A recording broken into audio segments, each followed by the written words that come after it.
Hello बच्चों, class 12 के modern physics में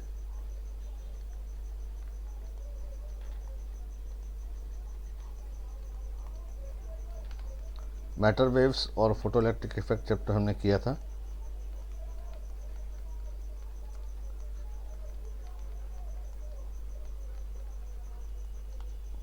आप लोग उसकी डीपीपी कर लीजिएगा और डीपीपी हम डिस्कस कर लेंगे।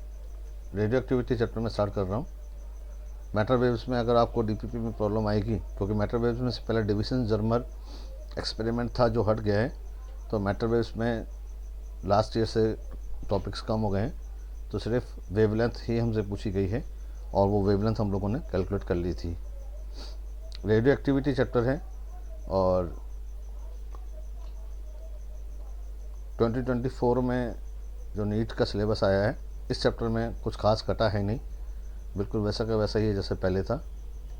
तो रेडियो एक्टिविटी हम स्टार्ट करते हैं।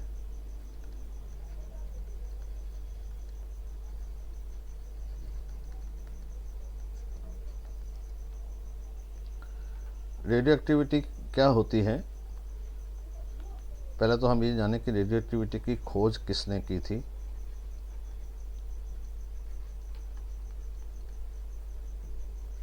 हेनरी बेकेरेल।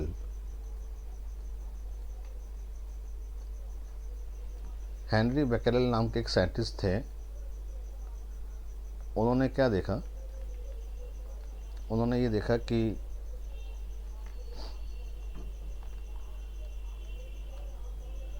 कुछ मटेरियल ऐसे होते हैं जिनको हम किसी अलग अलग कपड़े से या बॉडी से या फिर कोई मेटल से, हल्की मेटल से हम कवर भी करके रखे हैं। ये कवर करके हमने मेटल को रखा है अंदर, ये कवर है और इसके अंदर हमने ये मटेरियल रखा है। तो उन्होंने ये पाया कि इस कवर को पार करते हुए कुछ रेज और पार्टिकल्स इन मटेरियल से बाहर निकलते हैं। ये जो पार्टिकल्स बाहर निकलते हैं या रेज बाहर निकलती हैं, इसको बोलते हैं हम एमिशन। हमने तो कुछ किया है नहीं, तो ये एमिशन जो वो है, ये अपने आप हुआ है, यानी कि सेल्फ एमिशन। सेल्फ एमिशन को हिंदी में बोलते हैं स्व उत्सर्जन। ऐसा सबसे पहले हेनरी बेकेरेल ने देखा। क्या देखा उन्होंने? It is found that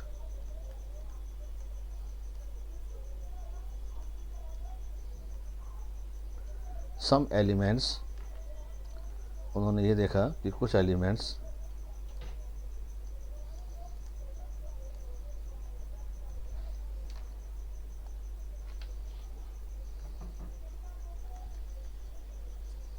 have a property of self emission, जिसे बोलते हैं हम सेल्फ डिके, स्व विघटन। कुछ एलिमेंट्स ऐसे होते हैं जिनमें स्वतः उत्सर्जन की यानी कि स्व विघटन की प्रवृत्ति पाई जाती है, की प्रॉपर्टी पाई जाती है। Some elements have a property of self emission और सेल्फ डिके बाय इंस्टेंटेनियस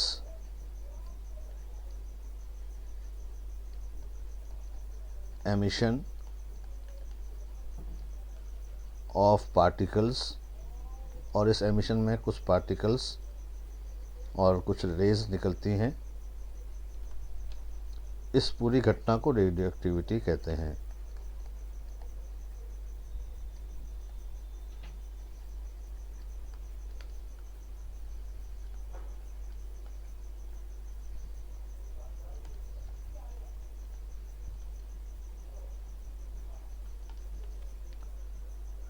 और जिन एलिमेंट्स में ये प्रॉपर्टी पाई जाती है, इन एलिमेंट्स को रेडियो एक्टिव एलिमेंट्स कहते हैं।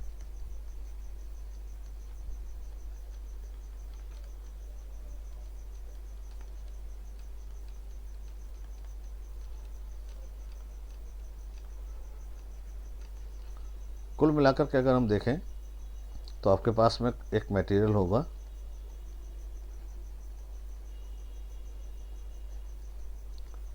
और ये मटेरियल अपने आप ही कुछ रेज और कुछ पार्टिकल्स को एमिट करता रहेगा, जिससे इसका डिके होता रहेगा। ठीक है, और ये मटेरियल दूसरे मटेरियल में कन्वर्ट हो जाएगा।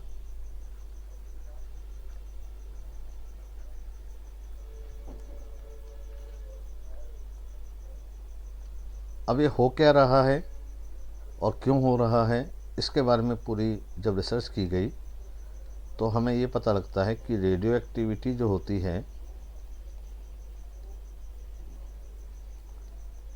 वो एक न्यूक्लियर रिएक्शन होती है।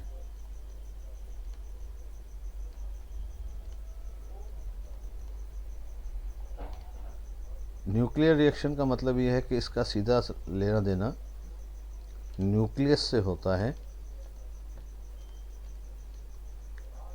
जिसमें इलेक्ट्रॉन्स का कोई रोल नहीं होता।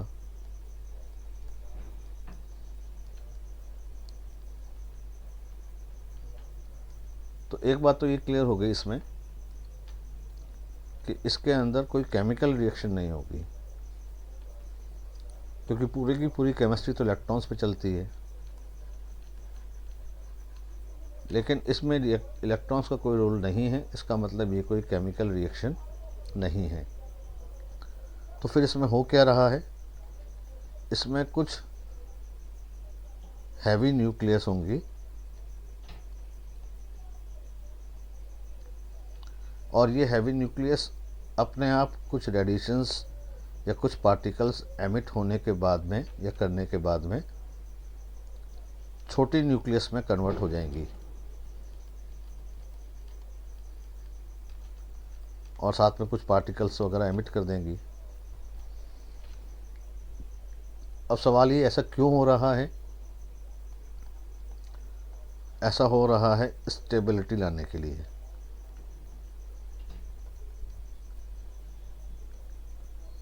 टू गेट द स्टेबिलिटी, मतलब स्थायित्व प्राप्त करने के लिए न्यूक्लियस। इसका मतलब ये है कि सारे के सारे न्यूक्लियस स्टेबल नहीं होते। ये बिल्कुल सही बात है कि सारे के सारे न्यूक्लियस स्टेबल नहीं होते। थाउजेंड्स ऑफ न्यूक्लियस का हमें पता है, लेकिन वो स्टेबल नहीं हैं और टूट जाते हैं, बहुत कम ही स्टेबल होते हैं।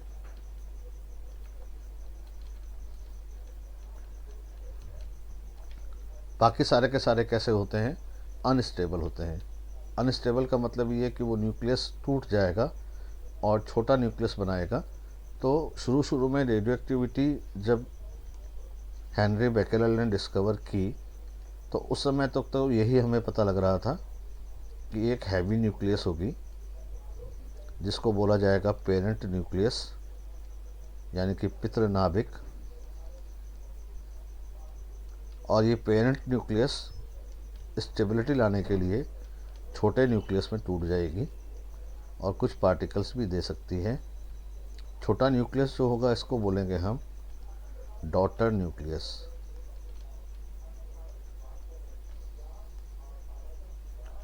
और कुछ पार्टिकल्स या कुछ रेज हो सकते हैं, जैसे कि अल्फ़ा, बीटा, गामा या न्यूट्रॉन्स। कुछ पार्टिकल्स निकलेंगे और एक बड़ा न्यूक्लियस छोटे न्यूक्लियस में टूट जाएगा। तो इसलिए हम बोलते हैं डिसइंटीग्रेशन। इंटीग्रेशन का मतलब होता है जुड़ना और डिसइंटीग्रेशन का मतलब होता है टूटना। Disintegration of a big nucleus into a small nucleus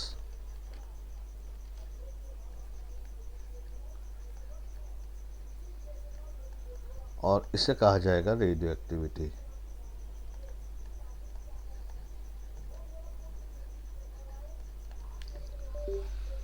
अब इसके बारे में बहुत सारी स्टडी की गई अलग अलग साइंटिस्ट लोग अलग अलग इसको एक्सप्लेन करते रहे, लेकिन आज तक भी हम ये नहीं पता लगा पाते हैं कि ऐसा हो रहा है तो किन किन रूल्स पर ये डिपेंड करेगा। यानी कि न्यूक्लियर रिएक्शंस अभी भी हमारे लिए रिसर्च का ही सब्जेक्ट है, इन पर बहुत रिसर्च चल रही है, लेकिन इसको एक्सप्लेन करने के लिए अलग अलग साइंटिस्ट ने अलग अलग प्रिंसिपल दिए, और रेडियो एक्टिविटी का एक्सप्लेनेशन रदरफोर्ड, सोडी ने किया, क्यूरी ने किया,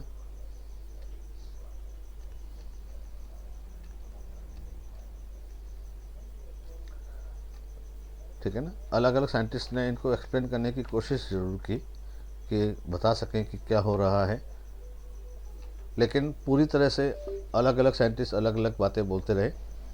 किन किन फैक्टर्स पर ये डिपेंड करता है और क्या होता है, इसकी पूरी रिसर्च अभी भी एक्सप्लोर नहीं हो पाई है। जितनी रिसर्च है उसी पर बेस्ड ये चैप्टर है। तो अभी तक जो बातें हमें रेडियो एक्टिविटी से रिलेटेड मिलती हैं उसे हम इसकी प्रॉपर्टीज़ बता रहे हैं, क्योंकि वो हम जानते हैं कि ये इसमें पाया जाएगा।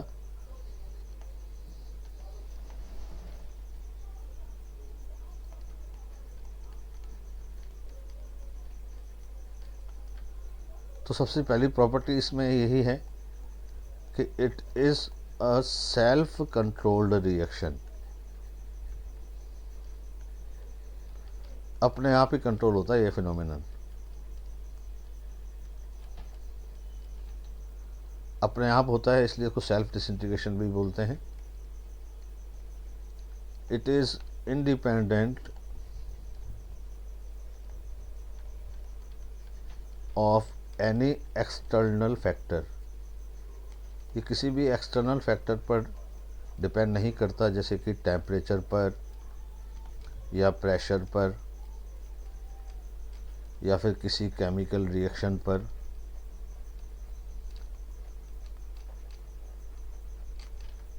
इन सब का इस रेडियो एक्टिविटी पर कोई इफ़ेक्ट नहीं होता।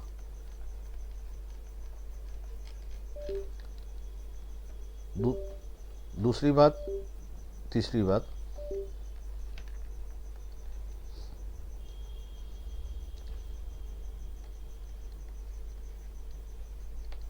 it is completely based on probability, प्रायिकता। प्रोबेबिलिटी का मतलब ये होता है जिस पर हमारा कोई कंट्रोल ना हो, वो रिएक्शन जो स्वेच्छा से हो।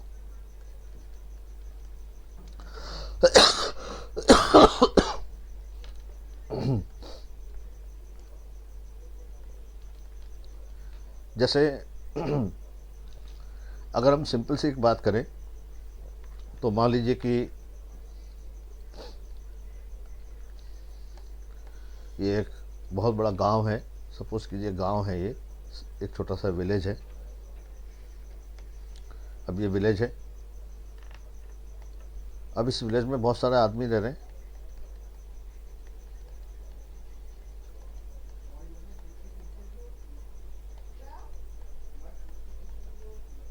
है ना।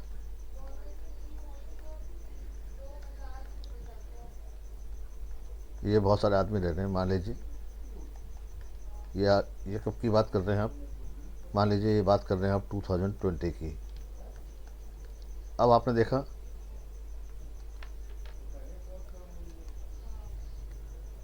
5 साल के बाद में, यानी कि 2025 में इतने आदमी रह गए, तो आप कहोगे सर इसमें क्या हुआ, कुछ आदमी मर गए। बिल्कुल सही बात है। यहाँ पर ये जो जिंदा आदमी थे, सपोज़ कीजिए 100 थे, और अब इसके अंदर लिविंग आदमी जो रह गए, मान लो वो 80 रह गए। 20 लोग मर गए। मरना बिल्कुल तय है, मरने का मतलब डिके होना बिल्कुल तय है। कौन मरेगा, कब मरेगा, इस पर हमारा कोई अधिकार नहीं है। ये पूरी तरह से प्रोबेबिलिटी पर बेस्ड है। तो यही का यही प्रिंसिपल न्यूक्लियस पे भी लगता है कि अगर आपने एक कंटेनर के अंदर, जैसे कि आपके पास में कोई कंटेनर है और इस कंटेनर में आपने रेडियो एक्टिव एलिमेंट के न्यूक्लियस या रेडियो एक्टिव एलिमेंट रख दिया है,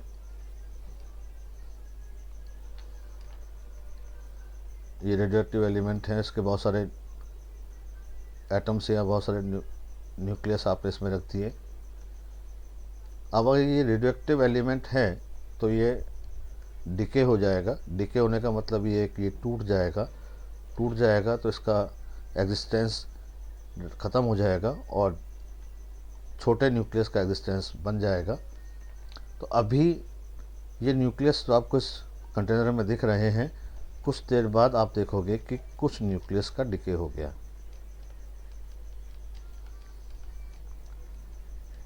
लेकिन किसका डिके हुआ,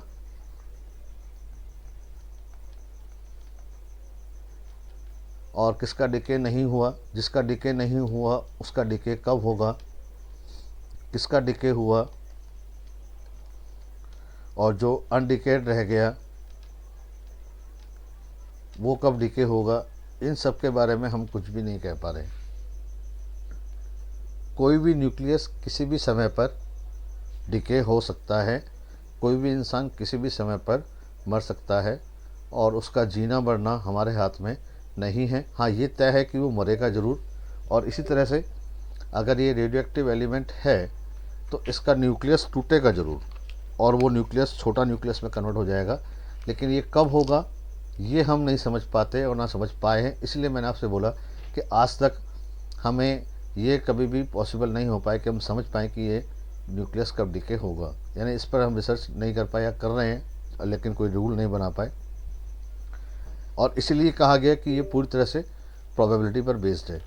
प्रोबेबिलिटी पर बेस्ड होने का मतलब ये कि जो रिसर्च आई उसके हिसाब से ये पता लगा, जैसे अभी आपके पास में मान लीजिए 100 न्यूक्लियस हैं और 20 साल के बाद में आपके पास में 50 बचते हैं, यानी कि 20 साल के बाद में आधे हो गए हैं, तो ये कंफर्म हो जाता है कि अगले 20 साल बाद इसके भी आधे हो जाएंगे, अगले 20 साल बाद इसके भी आधे हो जाएंगे।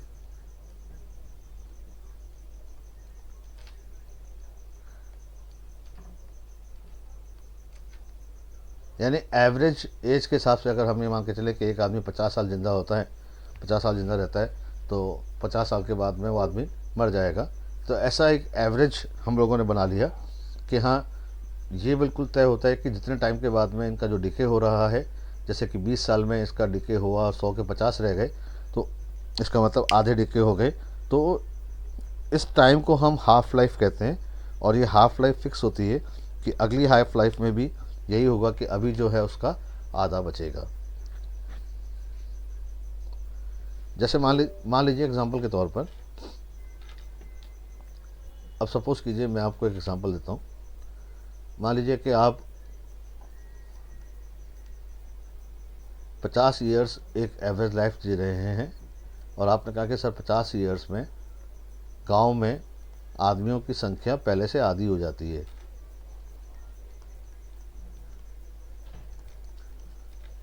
100 आदमी होंगे तो 50 साल में 50 रह जाएंगे। अब 2 गांव हैं, एक है ए और एक है बी।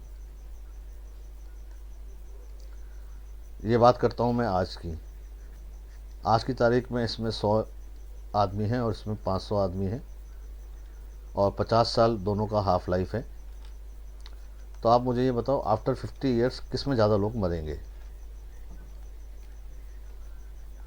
तो आप कहोगे सर बहुत आसान है, 50 साल के बाद में ए जो होगा उसमें 100 का आधा 50 बचेगा और बी जो होगा उसमें 500 का आधा 250 बचेगा। बिल्कुल सही है, आधा हो गया, बिल्कुल सही है। लेकिन अब आप देखिए, डिफरेंस देखिए कि 50 साल में केवल 100 में से 50 लोग ही मरे और इसमें 250 लोग मर गए। इसका मतलब उल्टा हो रहा है, जिसमें ज़्यादा जिंदा हैं उसी में ज़्यादा मरेंगे भी। रदरफोर्ड सोडी ने अपने नियम में यही बात बोली।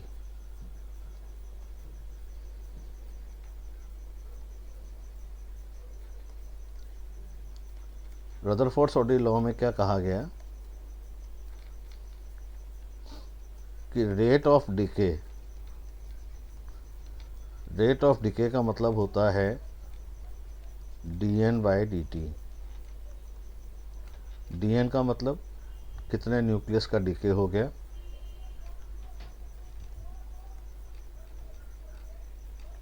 Divided by time. Rate of decay जो होता है dN/dt is directly proportional to undecayed nucleus, यानी कि जितना ज़्यादा अनडिके होगा उतना ही ज़्यादा रेट ऑफ डिके भी होगा।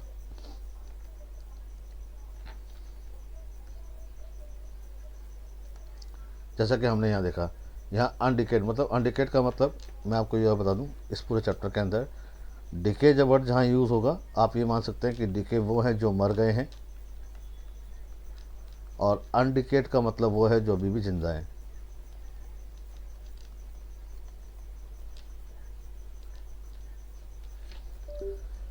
तो रदरफोर्ड सोडी अपने लॉ में ये बोलते हैं कि अनडिकेड न्यूक्लियस जिसमें ज़्यादा होंगे उसमें रेट ऑफ डिके भी ज़्यादा होगा।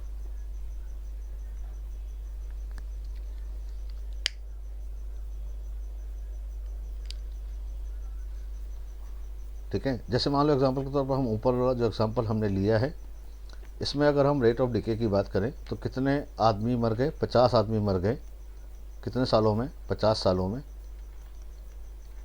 इसमें कितने आदमी मर गए? 250 आदमी मर गए। कितने सालों में? 50 सालों में। तो इसका रेट ऑफ डिके 1 आया, इसका रेट ऑफ डिके 5 आया। रेट ऑफ डिके का मतलब कितने मरे और टाइम। तो इसका मतलब इस सारा का सारा खेल किस पर डिपेंड कर रहा है कि कितने अनडिकेड न्यूक्लियस थे।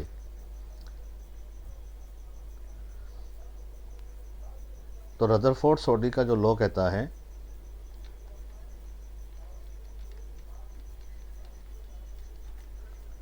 या रदरफोर्ड सोडी की जो इक्वेशन बोलती है वो ये बोलती है कि dN/dt is directly proportional to n,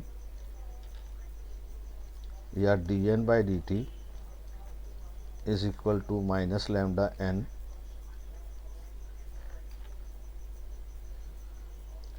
इसमें dN/dt होता है रेट ऑफ डिके,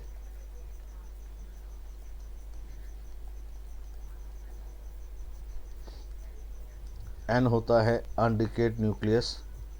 अनडिकेड का मतलब जो डिके नहीं हो पाए हैं, जो अभी भी एक्टिव हैं, और लैम्डा को बोलते हैं हम डिके कांस्टेंट।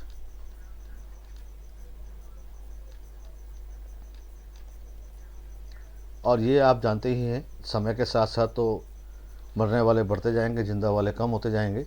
तो नेगेटिव साइन आपको यही दिखा रहा है कि रेट ऑफ डिके टाइम के साथ में डिक्रीज होता है।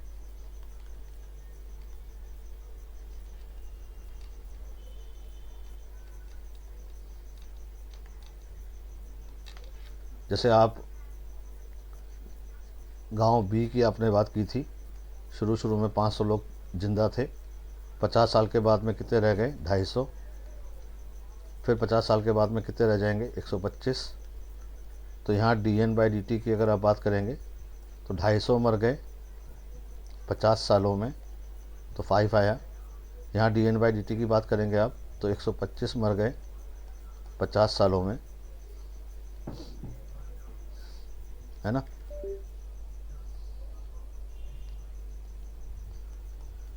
तो ये 2.5 हो गया।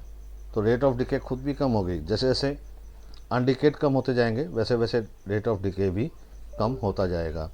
ऐसा हमें रदरफोर्ड सोडी ने अपने प्रोबेबिलिटी वाले लॉ में समझाया, जो एक सिंपल सा प्रोबेबिलिटी दिखा रहा है आपको कि हाँ इतने मरेंगे तो इतने ज़िंदा बचेंगे।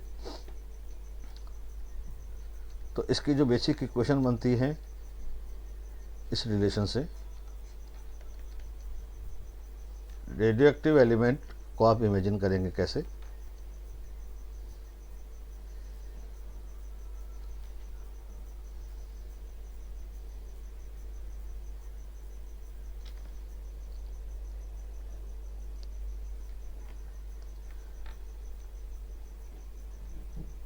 यहाँ पर लिखते हैं हम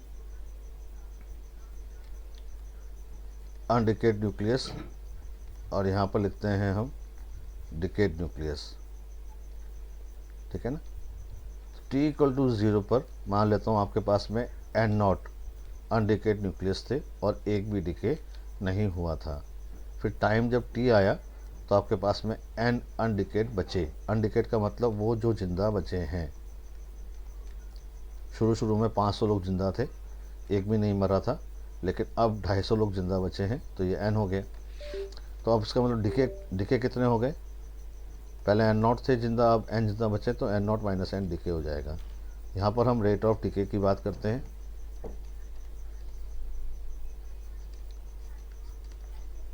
अब मैंने समय लिया t प्लस डी टी, ठीक है ना,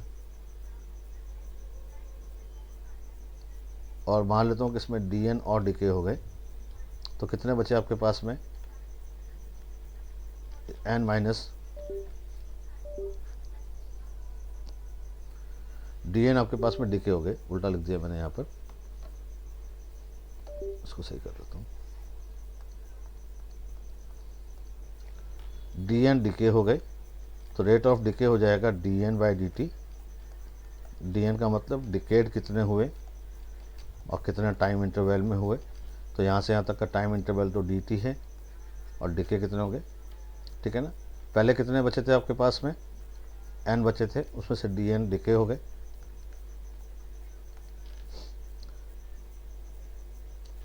तो रदरफोर्ड ओडी हमें ये बोलता है कि dn by d t is directly proportional to n, या dn by d t is equal to minus lambda n। और इसको जब हम सॉल्व करते हैं इंटीग्रेशन की हेल्प से, तो हमें रिलेशन मिलता है n equal to N0 e to the power minus lambda t. ये इस चैप्टर की बेसिक इक्वेशन है।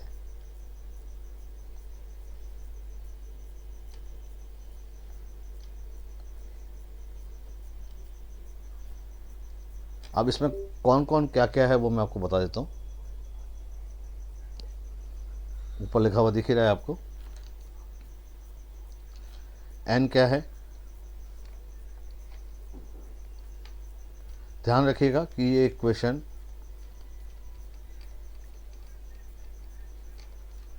हर तरफ आपको अनडिकेड न्यूक्लियस ही बताएगी। अनडिकेड मतलब वो जो जिंदा है।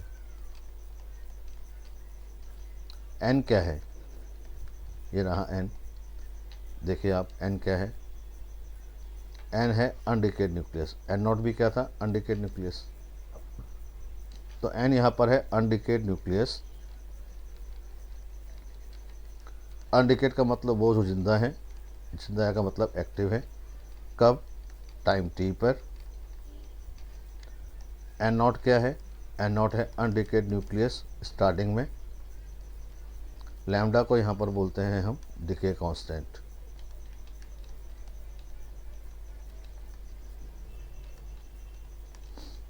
तो पहले तो आप इस इक्वेशन को लगाना सीखिए। एग्जाम्पल के तौर पर आपसे कोई बोलता है कि एट t इक्वल टू 0 एक रेडियो एक्टिव एलिमेंट में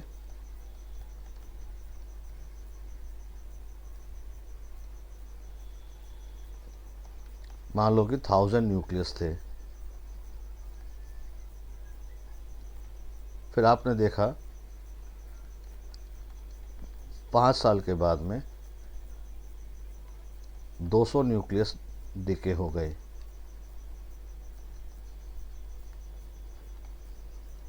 तो बताओ रदरफोर्ड-सोडी की इक्वेशन क्या बनेगी।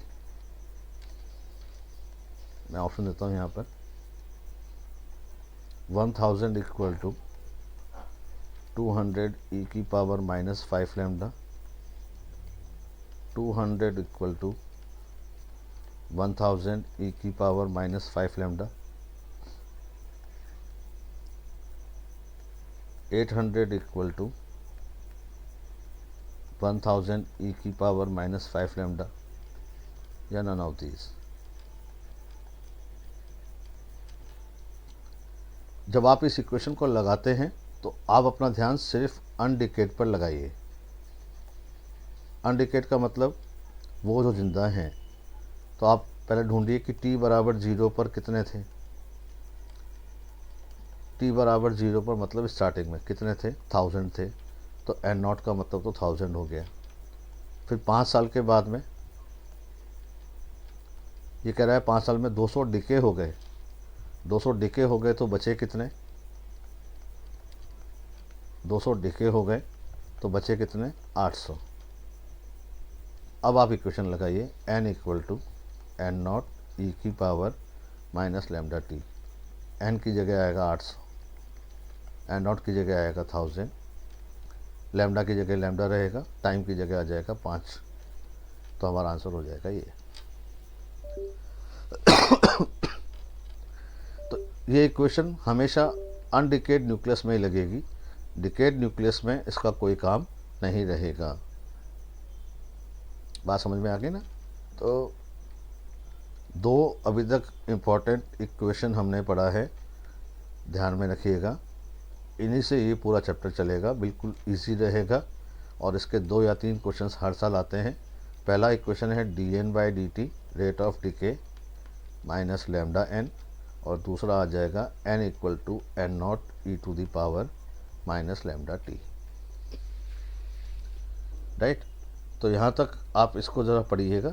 इसको अब इक्वेशन को कैसे यूज़ करना है, इसको मैं क्वेश्चंस की हेल्प से आपको समझाऊंगा कि किस किस टाइप के क्वेश्चंस आते हैं। तो इसमें मैं आपको शॉर्ट ट्रिक बताऊंगा, और उस शॉर्ट, क्योंकि इसकी कैलकुलेशन थोड़ी सी लंबी रहती है, लेकिन आप मेरी शॉर्ट ट्रिक अपनाएंगे तो आपका क्वेश्चन हर हालत में 15-20 सेकंड में सॉल्व हो जाएगा।